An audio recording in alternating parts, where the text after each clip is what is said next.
نبی کریم صلی اللہ تعالیٰ علیہ وآلہ وسلم نے ارشاد فرمایا، جو شخص یہ چاہتا ہے کہ اس کا رزق فراخ ہو اور اس کی عمر زیادہ ہو تو اسے چاہیے کہ وہ دوسروں کے ساتھ صلہ رحمی کرے۔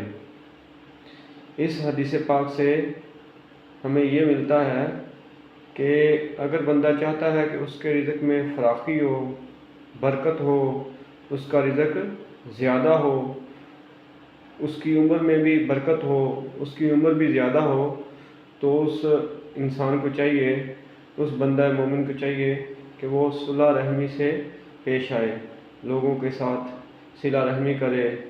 تو اللہ کے محبوب صلی اللہ علیہ وسلم نے فرمایا کہ اللہ تعالیٰ اس کے رزق کو بڑھا دیتا ہے اور اس کی عمر کو بڑھا دیتا ہے، اس کے رزق میں برکت عطا فرماتا ہے۔